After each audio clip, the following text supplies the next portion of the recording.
이스라엘 백성들을 우리가 성민이라, 선택된 민족이라 그렇게 말합니다.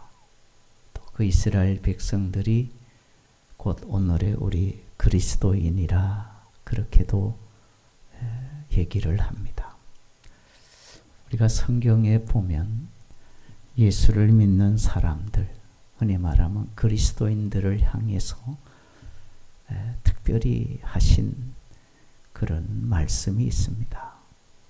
예수님께서는 마태복음 5장 13절에서 예수를 믿는 그리스도인 된 우리 성도들을 너희는 세상의 소금이라고, 우리는 소금이라고 그렇게 말씀을 하시고, 또 마태복음 5장 14절에서는 우리 성도들을 가리켜서 너희는 세상의 빛이라 그렇게 말씀을 하십니다. 또 사도 바울은 우리 그리스도인들, 성도들을 가리켜서 말하기를 고린도전서 2장 15절에 보면 너희는 그리스도의 향기라 그런 말씀을 해요. 우리는 구원을 얻는 자들에게나 망하는 자들에게나 하나님 앞에서 그리스도의 향기라. 우리를 가리켜서 바울은 향기라는 표현을 씁니다. 또 고린도전서 3장 3절에 또 하나가 바울이 말하지요. 너희는 그리스도의 편지라고, 편지라는 말을 씁니다. 그리스도의 편지는 글로 쓴 것이 아니고, 먹으로 쓴 것이 아니고, 오직 살아계신 하나님의 영으로 쓴 것이라고. 편지를 우리가 글로 먹으로 쓰는 게 아니고, 세상의 편지는 그렇게 쓰지만 그리스도인들은, 그리스도의 편지된 자들은 그런 쉽게 지워지는 그런 먹으로 쓴 것이 아니다. 또 돌판에 쓴 것이 아니라 그래요.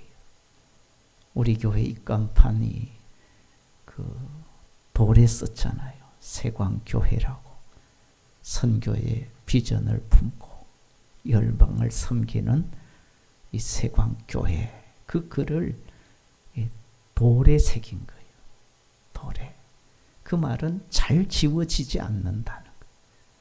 수백 년이 가고 수천 년이 가도 돌에 새겨진 글씨는 잘 지워지지 않는다. 그런데 그리스도의 편지는 그런 돌에 쓴 것이 아니라는 거예요. 그럼 어디다 썼느냐? 오직 육의 마음판에 새겼다. 그렇게 말해요. 마음판에, 마음의 신비에 새긴 편지다라는 거예요. 그 말은 평생 죽을 때까지 지워지지 않는다. 먹으로 쓴 것이나 돌에 쓴 것은 시간이 가고 가면 흐려지지요. 또 없어지기도 하고. 그런데 우리 마음의 신비에, 마음판에 새긴 것은 지워지지 않는 거예요. 이렇게 예수님께서는 소금이다, 빛이다. 바울은 또 편지다, 향기다. 그렇게 말씀을 해요. 그럼 구약에서는 이스라엘 백성들을 뭐라 그러느냐? 신명기서에 나옵니다. 신명기 7장 8절의 말씀이에요. 신명기 7장 6절의 말씀입니다. 너는 여호와 내 하나님의 성민이라. 성민, 한자로 거룩할 성, 백성민, 그렇게 볼 수가 있죠. 거룩한 백성, 거룩한 사람, 이게 성민이 그리고 계속해서 말씀하시기를 내 하나님 여호와께서 지상 만민 중에서 너를 자기 기업의 백성으로 택하셨나니라고 해요. 하나님의 성민은 하나님이 택하셨다라는. 우리가 유능하고 잘나고 뛰어나고 그런 게 아니고 하나님께서 택하신 거예요. 예수님께서도 동일한 말씀을 하시죠. 요한복음 15장에 너희가 나를 택한 것이 아니라 내가 너희를 택하여 세웠다고. 우리가 하나님을 택한 게 아니고 하나님께서 나를 택하여 세우셨다. 그를 신명기서에서는 성민이라, 거룩한 백성, 거룩한 무리, 그런 뜻이. 그게 누구냐? 이스라엘 백성들이고 오늘 우리 그리스도인들이. 그래서 우리 그리스도인들은 신명기서에는 하나님의 성민이라 그러고, 예수님은 소금과 빛이라 그러고, 바울은 향기와 편지라 그렇게 말해. 근데 이 오늘 읽은 이 본문의 말씀에 또 하나를 더 얘기하지요. 9장 6절입니다. 마지막 절에 너는, 그 너가 누구겠어요? 하나님이 택하여 거룩한 백성 된 성민을 말하죠. 그 성민 이스라엘 백성. 그리고 더 확대하면 오늘 우리들, 나를 가리켜서 하나님께서 말씀하기를 너는 목이 곧은 백성이라. 그 전의 말씀은 참 좋은 말씀, 은혜로운 말씀 들어도 기분 좋고 그런데 이 9장 6절에 와서는 너는 목이 곧은 백성이니라. 목이 곧다. 이 어감도 안 좋고 물론 의미도 뜻도 좋은 게 아니. 하나님께서 이스라엘 백성, 지금 이 신명기서는 어떻게 보면 출애굽기를 다시 한번 해석하는 그런 말씀과도 같거든요. 이 출애굽기의 내용은 애굽에 종살이하던 이스라엘 백성이 모세를 앞세워서 애굽을 떠나고 홍해를 건너고 광야 40년 여정 이렇게 가는 길이잖아요. 그 생활이 바로 이 출애굽의 기록이거든. 그런데 그 출애굽 때의 기록, 그 사건, 그 조상들의 삶이 어떠했느냐? 오늘 이 신명기에 와서 그 백성들은 목이 곧은 백성이라고. 그 목이 곧은 백성, 그 구체적인 내용을 오늘 성경 본문에 읽지는 않았습니다마는 8절 이하에 보면은 호렙산에서 너희가 여호와를 경노하게 하였다.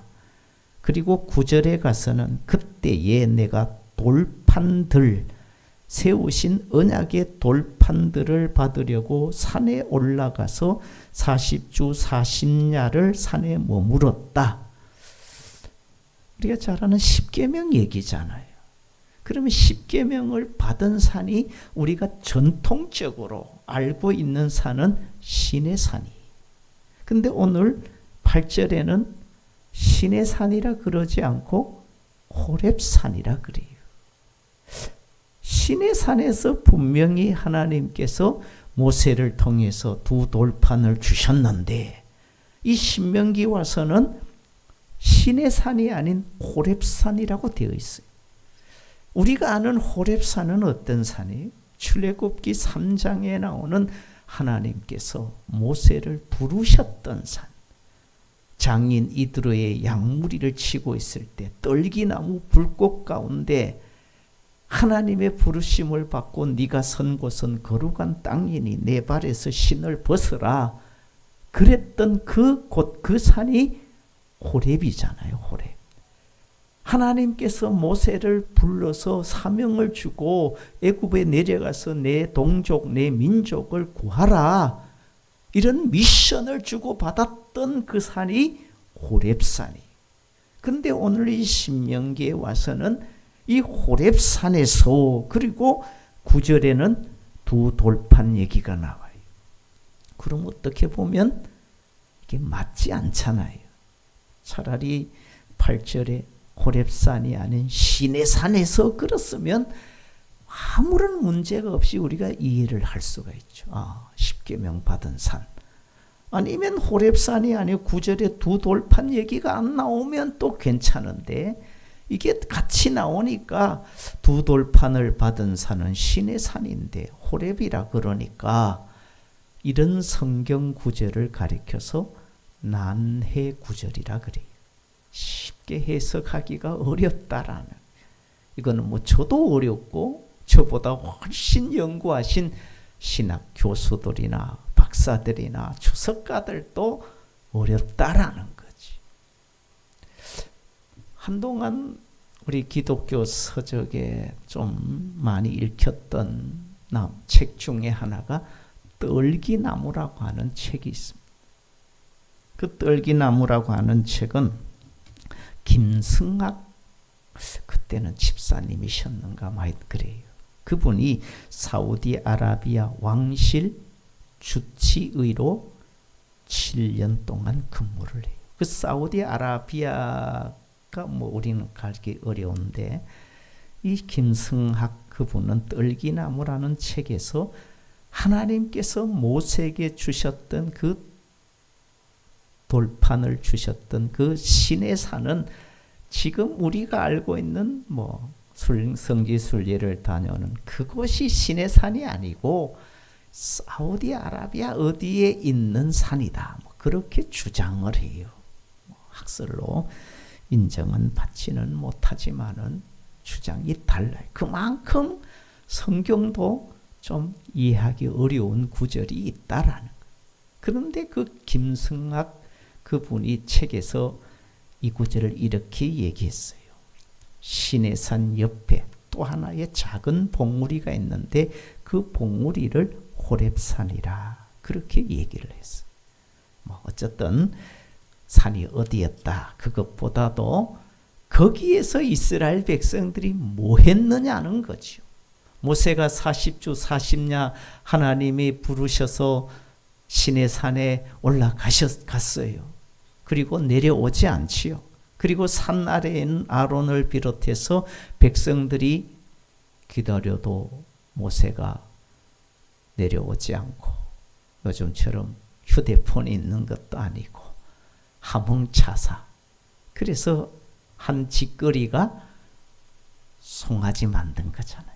금송아지 만들고 그걸 만들어 놓고 주위를 띠돌면서 이 송아지가 우리를 이끌어가는 신이다라고. 금송아지 신을 섬겨요. 그게 이스라엘 백성들이 두 돌판을 받았던 그 산 아래에서 삶이.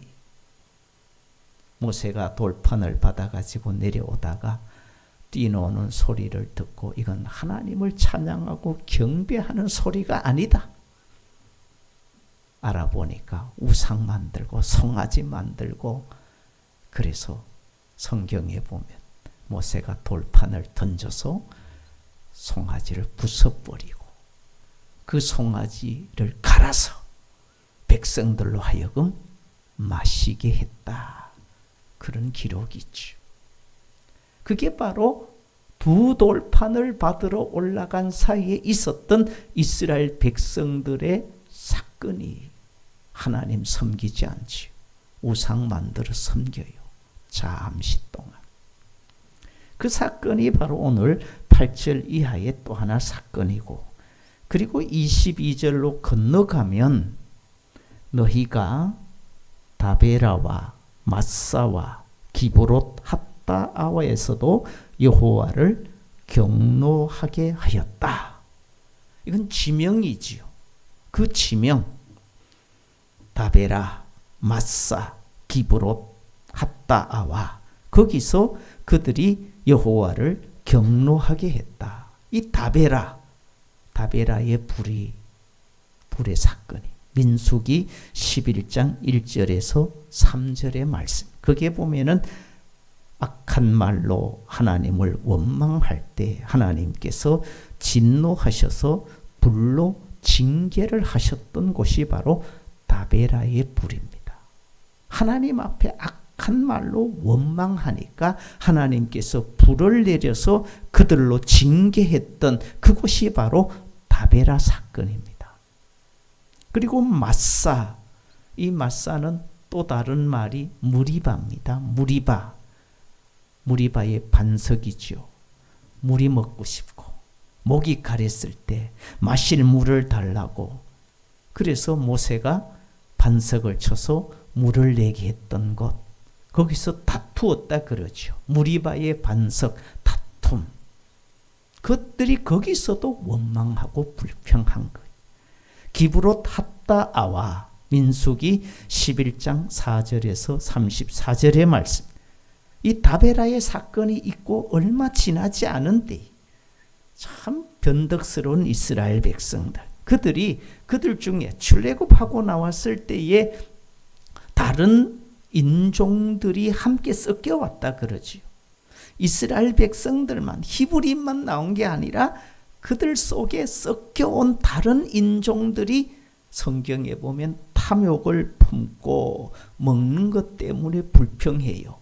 그 먹는 것이 뭐냐? 우리가 애굽에 있을 때에는 생선도 먹었고 오이도 먹었고 참외도 먹었고 부추와 파와 마늘들을 먹었는데 광야에 와서 보니까 먹을 것이 없는 거예요. 먹는다는 게 기껏해야 만나고 메추라기.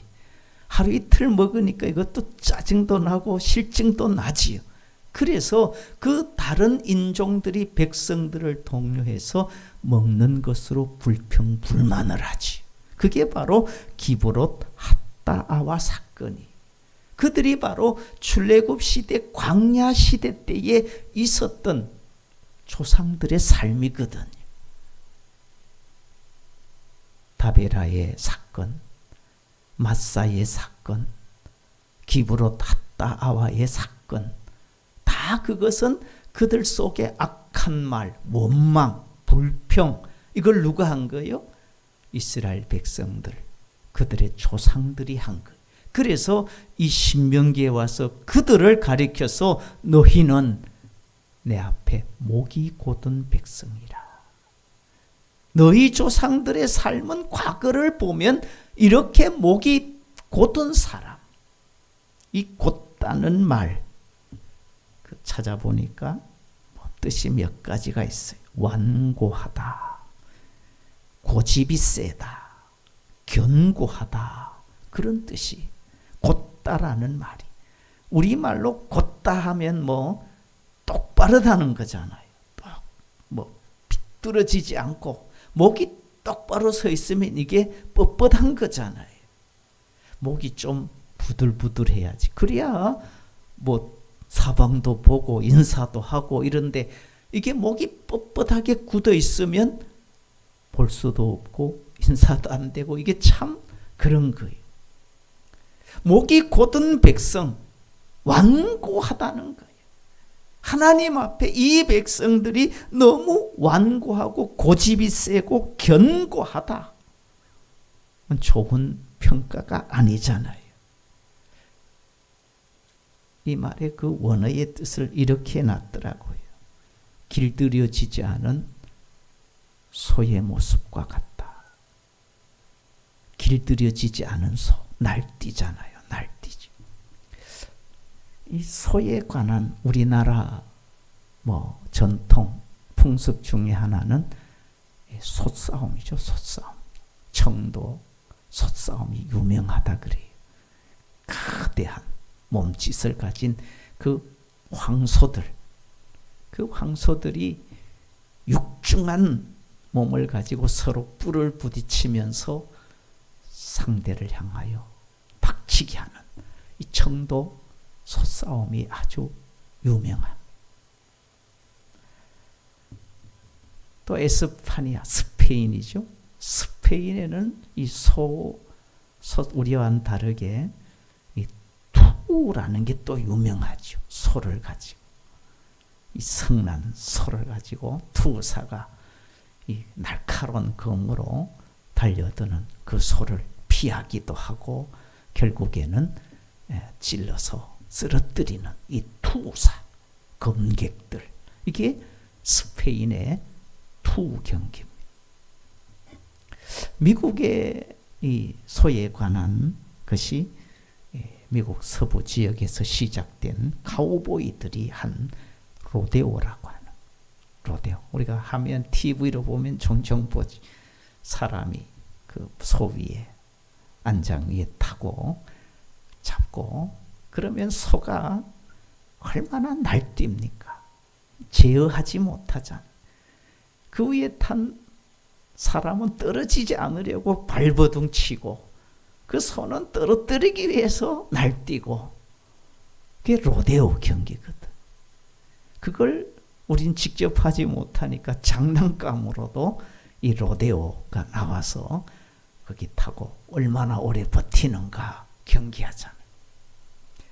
이 바로 로데오처럼 길들여지지 않은 소, 이게 바로 목이 곧다라는 말이, 통제가 안 된다는, 어떤 브레이크 장치가 없어요.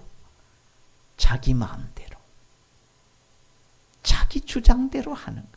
하나님이 주신 법이 있잖아요. 말씀이, 명령이, 규례가 있잖아요. 그런데 그것을 따르지 않아요.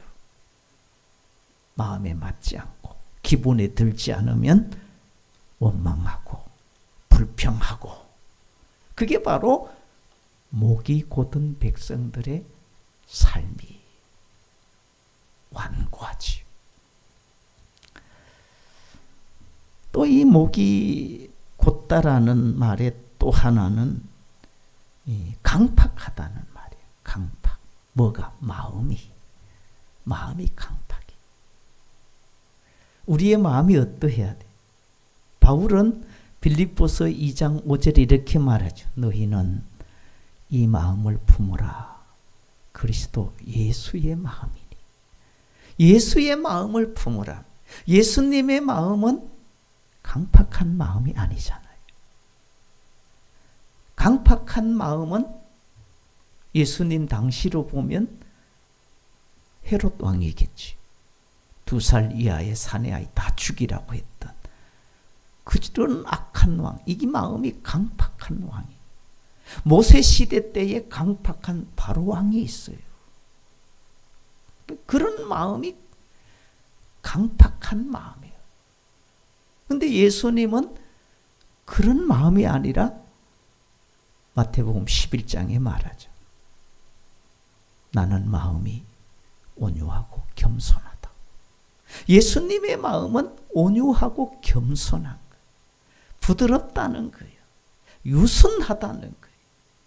그런 마음을 가져야 되는데 이 목이 곧은 사람은 마음이 강팍한 거예요. 그래서 남의 말을 잘 듣지 않아요. 이해하지 않아요.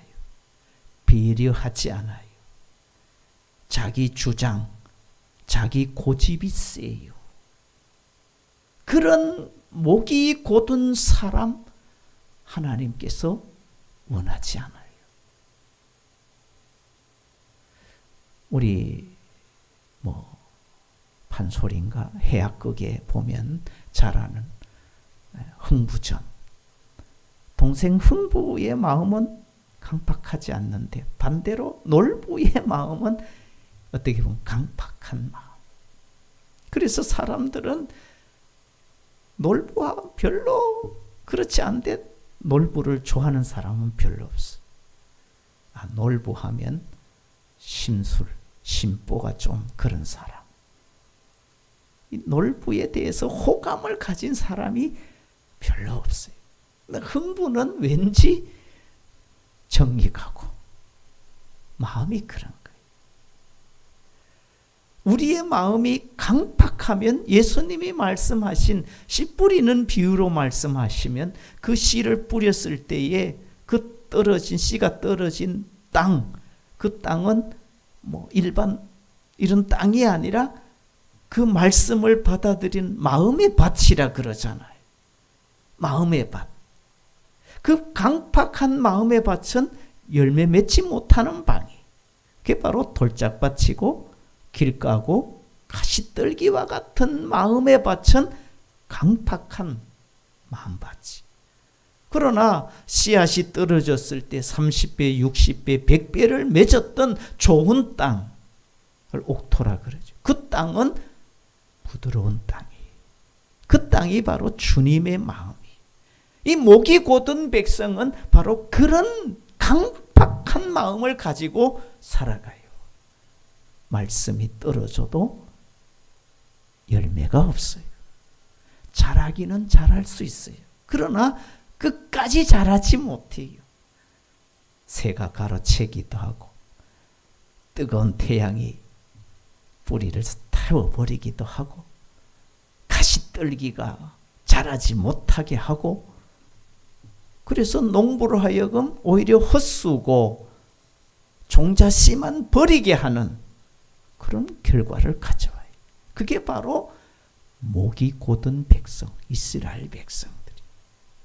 그래서 이 모세가 이스라엘 백성들을 향해서 부탁한 말씀이 있어요. 너희 조상들은 하나님 앞에 목이 곧은 백성이지만은 그러나 그 후손들 이스라엘 백성들에게는 뭐라고 부탁하느냐? 신명기 좀 건너가면 10장 16절에 이렇게 말씀하고 있습니다. 신명기 10장 16절. 그러므로 너희는 마음에 할례를 행하고 다시는 목을 곧게 하지 말라. 다시는 목을 곧게 하지 말라. 너희 조상들처럼 그 하나님의 산 아래서 금송아지 섬기는 그런 짓 하지 말라. 다베라의 불 너희들 태웠다. 그런 완악한 말 하지 말어. 무리바의 반석 다투지 말고 원망하지 말어. 기브로 다 따와. 탐욕의 무리, 그런 탐욕 버려. 그런 것 가지고 있으면 너희도 목이 곧은 백성이야.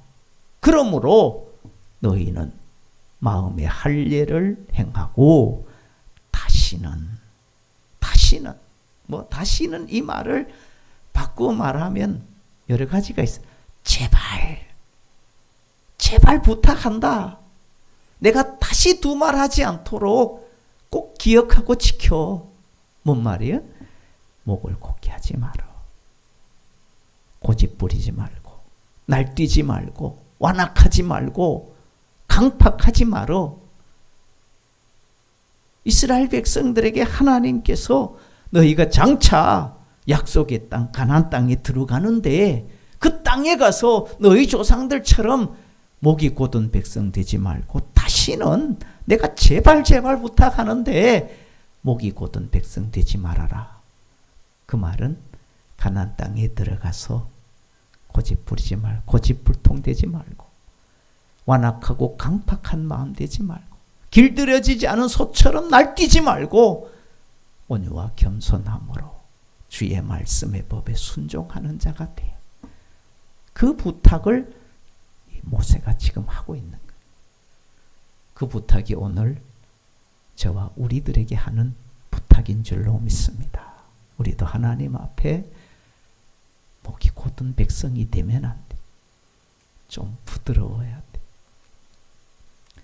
뻣뻣하면 안 돼요. 요즘 질병 중에 무서운 질병이 간에 관한 질병 중에 하나가 간경화라는 게 있잖아요.